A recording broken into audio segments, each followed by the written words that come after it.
Let's tee that up perfectly. And for the record, this is the most that anybody's ever talked about the WNBA. So I think they're really struggling to deal with the attention that they're getting. It's going to take them a while to find their way. But as a woman who wants the same things that men have, I think there's a conversation to be had on how bad do you really want this? Because if are you willing to go through everything that they go through to get the bags that they get? We're going to find out because people are paying attention now, and the game is being watched more than it ever has before. Exactly. All right. Whoops. RG3. All right. So, whoops. Let me get this ready. Yeah, this stuff is it's an art apparently. And art and science. Yeah. Angel Reese hates Caitlin Clark fully. Let's talk about the play itself. The one thing people are not talking about on that play, which my wife so eloquently stated to me earlier, was that Caitlin Clark was actually reacting to a foul that should have been called on Angel Reese against Aaliyah Boston. Previously, when you see they cut off the play early, Angel Reese actually shoves Aaliyah Boston in the back to get a rebound. We've all played basketball. You know when you shove somebody in the back that the ref's going to blow the whistle and call the foul. Well, the ref didn't call the foul. So Caitlin Clark is sitting there with her hands up like, you're going to call that? So then, yes, she went and fouled Angel Reese to prevent her from having the easy basket. But Caitlin Clark actually fouled Angel Reese because she was trying to take up for her teammate, Aaliyah Boston. Facts. So I don't know why no one's even talking about that, but I do know why they're talking about the aftermath of the foul, which, by the way, was a routine, you got to make them earn it foul. It was not a flagrant foul with the intent to hurt somebody. And not only that, Angel Reese acted like she wanted to win an Oscar. I got nothing against any of these women's basketball players. They're all Gotta super clean it talented. up. But if we're going to talk about them, we have to talk about them like we talk about any other sport. All right. That's I mean that's RG3. Let me get the second part of that video here. While you load that up, I just want to call something out real quick. If anybody begins a statement with, I'm not trying to say this, I'm not defending this, I'm not justifying this, I'm telling y'all right now, they're doing it because they think that you are a hypersensitive person that can't take a real conversation. If somebody starts a sentence off like that with you, you should be insulted because they're in essence telling you that they do not respect your intelligence and they don't think you're mature enough to have a real conversation. They aren't. Juries for so long. I think I hate the fact that they're always pinned against one another. RG3 called what Angel Reese did hate. He said you could see the hate on her face for Caitlin Clark. I'm not really sure when we moved in to being able to read the expressions of a person and know their intent, know their character, know their perspective. But he does understand hate because I think he also understands the hate of self. When you look at the play, which is all we can speak to as professionals, all we can speak to as analysts. Angel Reese pushed one of her teammates. Caitlin Clark had a hard foul, which is part of basketball. I feel like it was assessed correctly. And Angel Reese's reaction is the sort of reaction you get in a situation when you feel like you took an intentionally hard foul. That's competitiveness. That's rivalry. That's not hate. And so now, though, when RG3 jumps on to the hate train or to the angry train, and now follows along with what we saw from Keith Olbermann, what we saw from Dave Portnoy as they poured on to Angel Reese to make her the villain in Caitlin Clark's heroic or hero story. Right.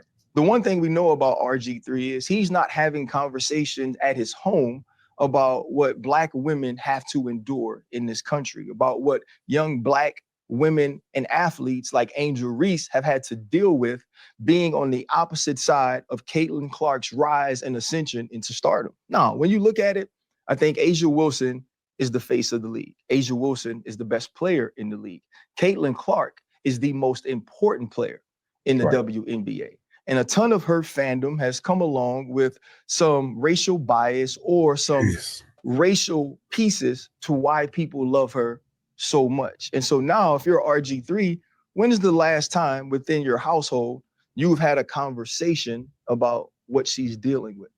You haven't been able to do that because in both of your marriages, you've been married to white women. Damn, You haven't had opportunities to have those conversations to educate you on what they're feeling, what Black women deal with, what they're seeing when they think of a young Angel Reese. And the whole time that he's mimicking Angel Reese and bobbing his head and moving his neck while he's doing this whole piece, his wife is in the back amening and clapping.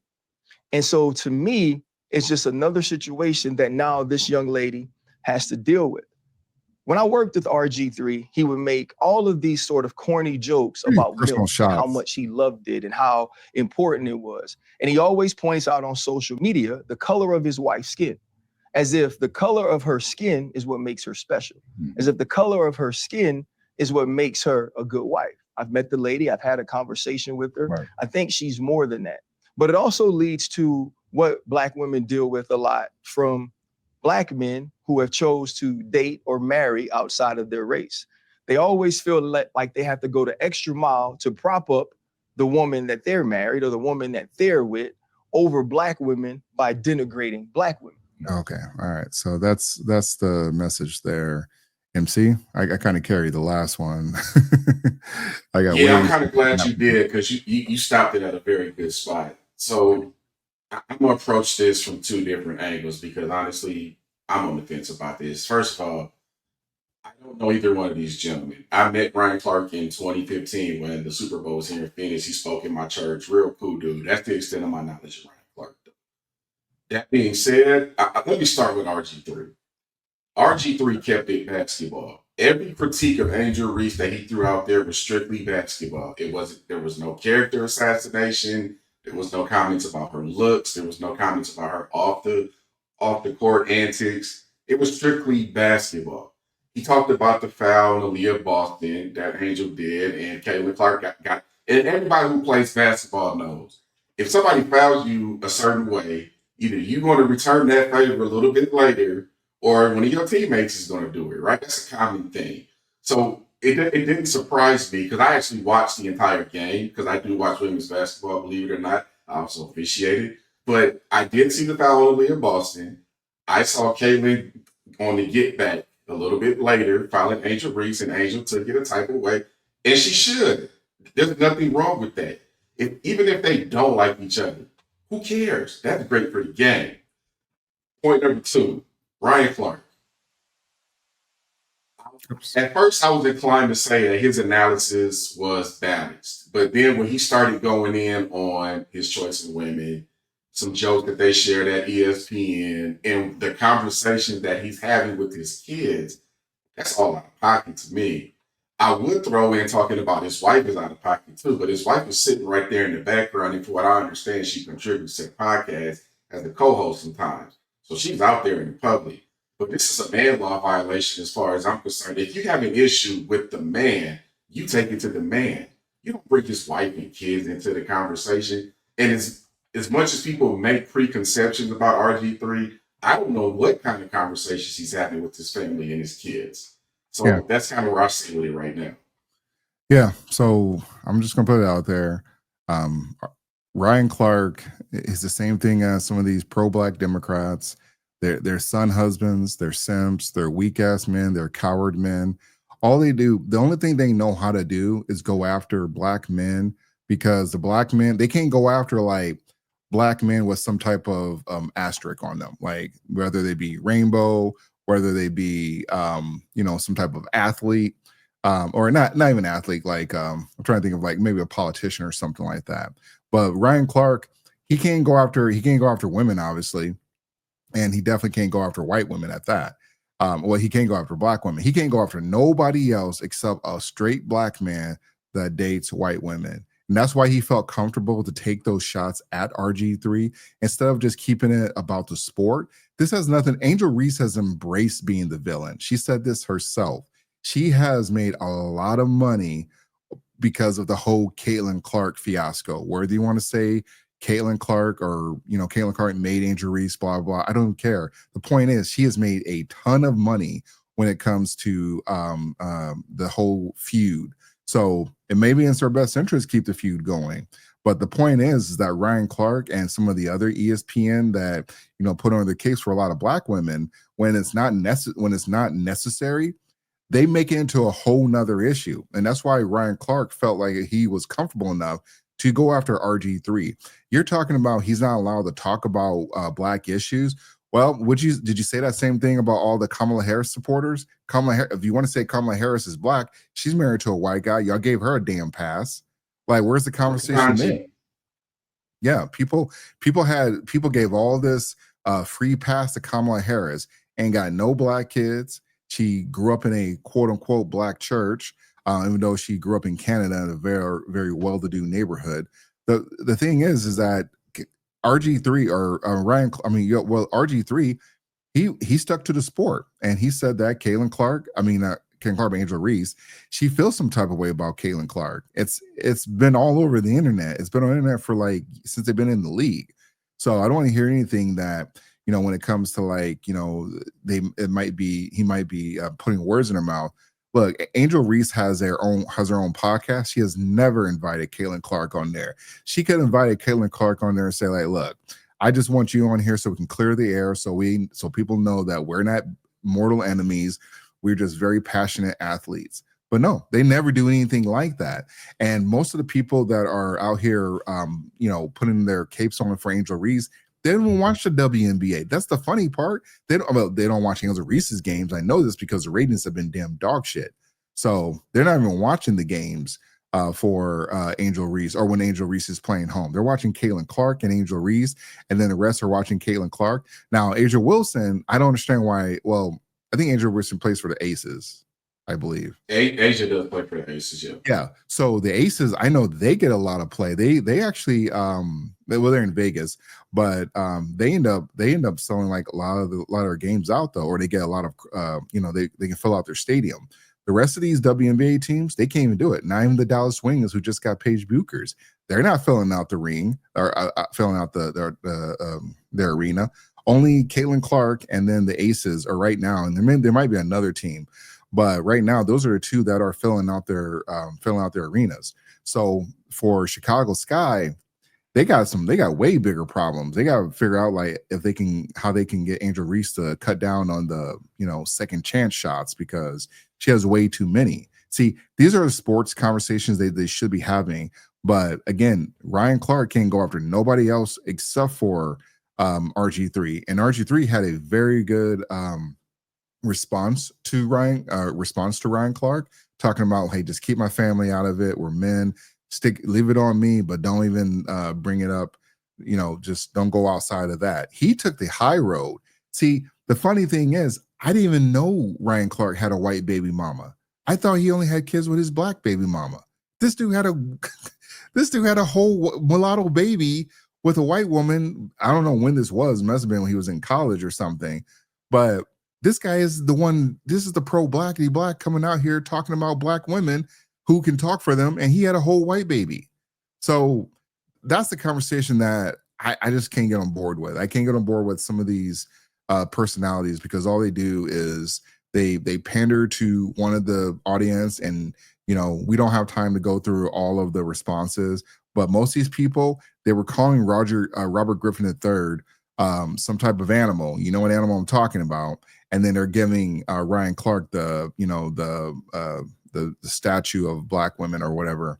Like, this stuff is just insane to me. And unfortunately for RG3, he has to take care of this as well, or he has to endure this. And then his kids have to endure it as long as his wife too. She's like, I'm just here having fun. And they have done a podcast together. And, I don't watch RG3's podcast. There's only so many podcasts I can watch, and RG3 does do he does do a lot of antics. So even though Ryan Clark should not have been talking about it, I can kind of believe that it did happen. But it's like, so what? He loves his wife. He's most men do stupid stuff like this. They're talking about their wife all the time. And he's like, oh, well, I think she's more than that. Bitch, that's not even your wife. Why are you worried about it? That's what I don't get about Ryan Clark. Anyways, MC. Yeah, he went too far, and RG3 was 100% right on the laws of manhood, which we need to start following. But Here's the thing. I'm gonna say this real quick, and then I'm gonna get back to basketball. And I said this last time, and TR, I know you didn't agree with it. I know a lot of y'all won't agree with it either. No. There's two types of people that date outside their race. There's the ones that naturally fell in love with somebody who just happens to not look like them. It was organic. It was real. Cool. Then y'all other ninjas is the ones that's wasting each other's time. Y'all just with each other for novelty. Y'all ain't teaching each other nothing. Y'all are not acclimating each other's cultures at all. I told you about my coworker who's a white lady married to a black dude. Her husband lets her say the N-word. I told her, look, don't bring that around me. If you mess around and say that to the wrong person outside on the street, something might happen to you. Like your husband need to be teaching you that that's not a safe word to be using. What's the point of what's the point of doing all of that if y'all not going to learn something from each other at least? That's how I look at it. But let me take it back to basketball. Look, Angel Reese is being made the villain, and she says she's okay with it. Oh man, what? She is. Hold on, I don't think she is. I don't think she is. Man, you put the spinach on. How is that putting the spinach on? I'm telling you that everybody is making her the villain, and she's saying it's okay, but I don't believe her. I don't think she has the heart to handle it. I think over time, when people are getting at her, it's going to eventually get to her. How are people making her the villain? Just give me a couple points. So I just had this conversation at work today. 3 people who are Caitlin Clark fans, and I let them talk. I just let them. Why do you like Caitlin Clark? Oh, she's so humble. She's back. She's what I want my daughter to be, right? Mm-hmm. So I'm like, okay, why don't you like Angel Reese? Well, she's loud and she's disrespectful and she doesn't value the game. And I'm like, okay, how many WNBA games have you watched this year? What position do they both play? Couldn't tell me that. What teams do they play for? Couldn't tell me that. Which college teams do they play for? Couldn't tell me that. You know what that tells me? That tells me that Caitlin Clark, even though she does have a huge following, a lot of her fans, and probably Angel Reese's fans too, are following them for non-basketball reasons. Oh, you're following them because they look like you and they represent what you want to be. And if that's your choice, that's fine. But stop lying about it and pretending that you're a basketball fan. Okay. Look, racism saved the NBA. When Bird and Magic saved the NBA, I know it sounds crazy, but they sold that rivalry based on race. Yeah, I know. It's not right, but it happened. The NBA was about to go bankrupt until they invented that rivalry. Isaiah Thomas said something about Larry Bird having some type of white privilege. That made it worse, but that's what saved it. The WNBA needs rivals. They're trying to create them. I don't know if they're ready for it. My final point, I just posted this. I just pulled the stat comparison on these two this season. They don't play the same position, but I could argue that they're both just as valuable. Angel Reese is still averaging a double-double. You can go on her you can bag on her shooting percentage all day, but she's gonna get you those rebounds or those misses that she's throwing. Man, MC, I wish she didn't say that because I gotta. Okay, go ahead, get your point in. No, that was it. That was my point. Ryan Clark again. A lot of that was accurate, but a lot of that was out of pocket, bro. If you had smoke for RG3, keep your smoke at RG3. And to bring up some personal things that you learned about him at ESPN, I don't know if I can ride with that. I thought RG3 handled it as best as he could. I do know that Rob Parker called him a cornball brother back in the day at ESPN. That has stuck with people ever since for some reason. That is true. And I don't get it. I don't get it. I don't know enough about this dude to determine anything about him, but maybe Ryan Clark does. I don't know. And Rob Parker is nowhere to be found. Like, I think he has a podcast or something, but RG3, I mean, and he did get fired from, where was it, ESPN? He's definitely bounced back though. So he's definitely, and every now and then RG would through some crazy stuff. I'm like, man, RG3, why did you do this? Like, again, I don't rock with RG3 like that. Every now and then he'll have a good take. Even with Ryan Clark, sometimes he has really good takes though. But I cannot stand these woke activists that get out of bed just so they can go after a straight black man. Like, they don't do this for anybody else. Now, Angel Reese, you're right. Maybe people have been going at her a little bit hard, but the thing is, Angel Reese asked for the smoke. She wore Joker-themed shoes. She wants to be the villain. The problem is you cannot be the villain and also be a victim at the same time. And then you got people that are coming out on your behalf. Like, the WNBA is talking, well, I don't know if this is true or confirmed, but the WNBA was talking about banning booing at these games. I'm like, are you serious? Like, this is where we're at with the WNBA games, because these people are saying the Indiana Fever, and this is a bad look on the WNBA though, because they're getting tricked into some of these memes that are coming out of there. Yeah, there are gonna be some people that don't like Caitlin or like Angel Reese, but it's the same amount of people that don't like Caitlin Clark. And the WNBA never says anything about Caitlin Clark being, or people saying racist things. And we know racist things have been said about Caitlin Clark, but again, she's white, so it can't be racist. So there's that. But with Angel Reese, though, I think she wants to be the villain, and she's made a ton of money. She's gotten multiple endorsements. She's had access to multiple celebrities. She's had an opportunity to make more money than her WNBA salary through those endorsements. She bought her mom a house. Like, Angel Reese is pretty much living a very good life, but she can't be the victim, and she can't have people coming out here acting like Caitlin Clark fans are 100% racist. Caitlin Clark fans are kind of like really carrying the WNBA at this moment. So there are some other teams that are still there, but consistently the Indiana Fever fans have been showing up. So when it came to the ratings, Indiana Fever, you don't have to worry about it. They're part of the Caitlin Clark's part of the reason why they're getting paid more money. So if Caitlin Clark, if Angel Reese wants to be a victim, then you just got to be the victim. You can't come out here and acting like you're the badass, and then also play the victimhood card. And then the other thing is, you got a bunch of these son husbands coming out here, Ryan Clark, and rest of the people on ESPN. They refuse to have like a real conversation about it. They always deflect back to blaming Caitlin Clark fans. I'm like, what is your problem with Caitlin Clark fans? They're the ones showing up to the games. They're the ones buying her jersey, buying the merch. And Aaliyah Boston, the funny thing about this, when that whole kerfuffle, there we go, started, when it stopped, when Aaliyah Boston got over there, like, as much as smoke they had for Caitlin Clark, when Aaliyah Boston got over there, it changed. Everybody got a little bit quiet when Aaliyah Boston got over there. Walked away. Caitlin walked away. Yeah. She didn't want to do that. So. I know, but when Aaliyah Boston got over there, people were like, well, she's in our way, so we're not going to try to look. If Angel Reese wanted to go through her, she should have went through her. She didn't want that smoke. It's just good for the camera. She was working for that Emmy. If I was on the Indiana Fever and I saw Caitlin Clark walking away while the rest of her team was defending her, I'd take huge issue with that.